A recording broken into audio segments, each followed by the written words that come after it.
Hello student, good morning बच्चों नागरिक शास्त्र में हम सभी दूसरा लेसन पढ़ रहे थे, संविधान निर्माण। बच्चों इससे पहले की क्लास में आप लोगों को हमने संविधान का अर्थ समझाया और संविधान की परिभाषाओं से अवगत कराया। बच्चों हमने आपको शुरू में बताया था कि इस अध्याय में हम भारत के साथ साथ कुछ अन्य देशों के उदाहरणों को भी पढ़ेंगे संविधान निर्माण से संबंधित। तो बच्चों इसमें हम पढ़ेंगे सबसे पहले दक्षिण अफ्रीका में लोकतांत्रिक संविधान के बारे में। किसके बारे में? दक्षिण अफ्रीका में लोकतांत्रिक संविधान के बारे में।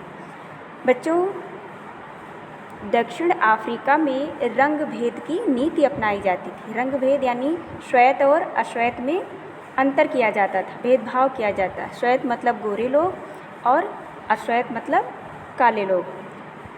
तो बच्चों उसमें एक ऐसे नेता उभर कर सामने आए जिन्होंने रंग भेद नीति के विरुद्ध आवाज़ उठाई और उसका विरोध किया। उन नेता का नाम है नेल्सन मंडेला। क्या नाम है? Nelson Mandela.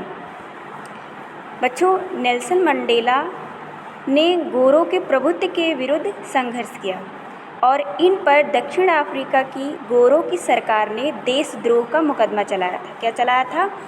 देशद्रोह का मुकदमा चलाया था। बच्चों देशद्रोह के बारे में आप लोगों को बताया ही गया है, अगर किसी को नहीं समझ में आया होगा तो पूछ लीजिएगा। उन्हें और 7 अन्य नेताओं को सन 1964 में देश में रंग भेद से चलने वाली शासन व्यवस्था का विरोध करने के लिए आजीवन कारावास की सज़ा दी गई थी। यानी क्या हुआ था? नेल्सन मंडेला के साथ 7 अन्य नेताओं को सन 1964 में देश में रंग भेद से चलने वाली शासन व्यवस्था का विरोध करने के कारण क्या किया गया था? इनको आजीवन कारावास की सज़ा दी गई थी। किंतु सज़ा से भी उनका उत्साह कम नहीं हुआ था, यानी उनको इतनी घोर सज़ा दी गई थी, लेकिन इसके बाद भी उनका जो जोश था या उत्साह था वह कम नहीं हुआ था। बच्चों अगले 28 सालों तक उन्हें दक्षिण अफ्रीका की सबसे खतरनाक जेल, यानी क्या हुआ? अगले 28 सालों तक उन्हें दक्षिण अफ्रीका की जो सबसे खतरनाक जेल थी रोबेन द्वीप, कहाँ? रोबेन द्वीप में कैद कर रखा गया था। और बच्चों उन्हें वहाँ पर कोयले खनिज में काम करना पड़ता था। सज़ा पूरी होने के पश्चात वे दक्षिण अफ्रीका के पहले अश्वेत राष्ट्रपति बने। यानी क्या हुआ? उनका जब ये संघर्ष पूरा हुआ तब वे दक्षिण अफ्रीका के पहले अश्वेत मतलब काले, इनका रंग क्या था? काला था। तो ये अश्वेत राष्ट्रपति बने।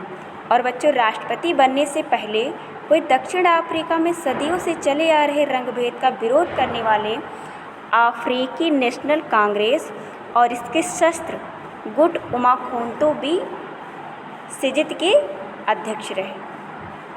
किसके अध्यक्ष रहे? अफ्रीकी नेशनल कांग्रेस और शस्त्र गुट उमखोंटो वी सिजित की। अब बच्चों हम ये जानेंगे कि जो रंग भेद के खिलाफ संघर्ष था वो किस प्रकार से चला। तो बच्चों दक्षिण अफ्रीका में नेशनल पार्टी की सरकार द्वारा, यानी कौन सी पार्टी? नेशनल पार्टी की सरकार द्वारा सन 1948 में एक नियम बनाया गया जिसमें क्या किया गया? काले और गोरे लोगों को अलग निवास करने की प्रणाली लागू की गई। यानी काले लोग अलग रहेंगे और गोरे लोग अलग रहेंगे, और इसे ही रंग भेद नीति या आपापीडी कहते हैं। क्या कहते हैं इसे? रंग भेद नीति या आपापीडी।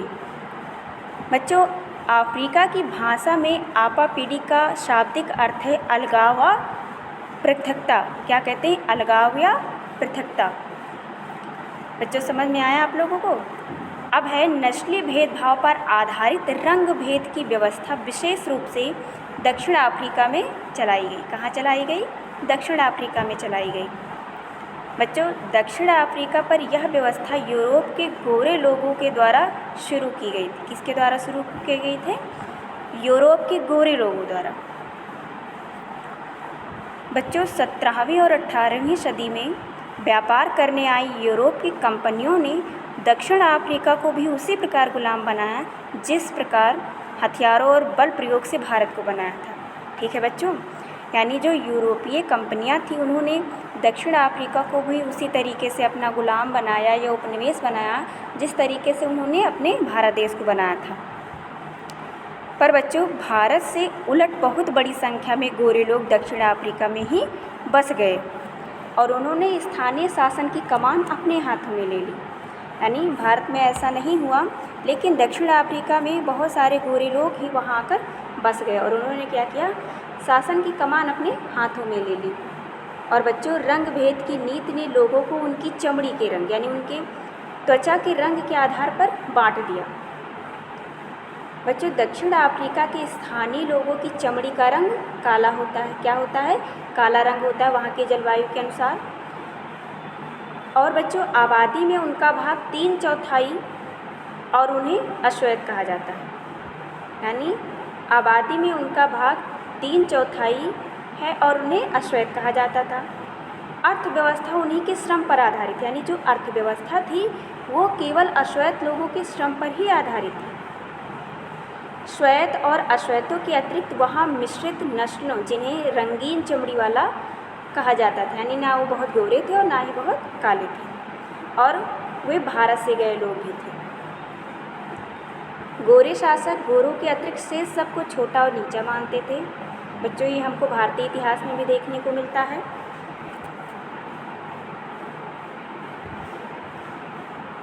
इन्हें मताधिकार भी प्राप्त नहीं था, यानी क्या था, इन्हें मत देने का अधिकार भी नहीं प्राप्त था। और अधिकांश सुविधाएं मुट्ठी भर गोरे श्रमिकों को मिलती थी। और बच्चों, 70% भूमि भी गोरों के कब्जे के लिए सुरक्षित थी। यानी देखा जाए तो वहाँ की जो समस्या थी वो बहुत ही जटिल थी। बच्चों, रंग भेद की शासकीय नीति अश्वेतों के लिए विशेष रूप से दमनकारी थी। बच्चों, उन्हें गोरों की बस्तियों में रहने बसने की अनुमति नहीं थी और अनुमति पत्र होने पर ही वहाँ जाकर काम कर सकते थे। यानी उनको एक अनुमति पत्र प्राप्त करना होता था और जिसके पास अनुमति पत्र होता था वही उन बस्तियों में, यानी गोरे लोगों की बस्तियों में जाकर काम कर सकते थे।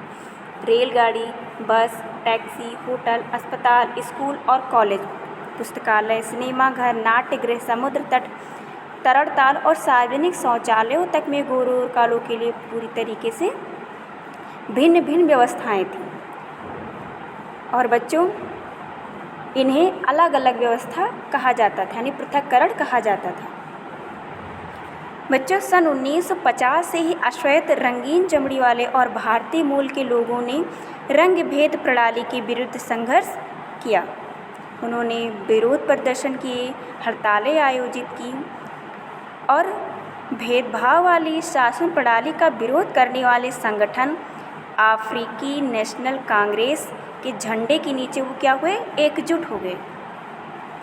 और बच्चों, इनमें कई श्रमिक संगठन और कम्युनिस्ट पार्टी भी शामिल थी और काफ़ी संख्या में समझदार और संवेदनशील गोरे लोग भी रंग भेद की बुराई का अंत करने के लिए अफ्रीकी नेशनल कांग्रेस के साथ आए। यानी बहुत सारे संवेदनशील गोरे लोग भी ऐसे थे जो रंग भेद की नीति को समाप्त करना चाहते थे, इसीलिए वो भी अफ्रीकी नेशनल कांग्रेस के साथ आ गए।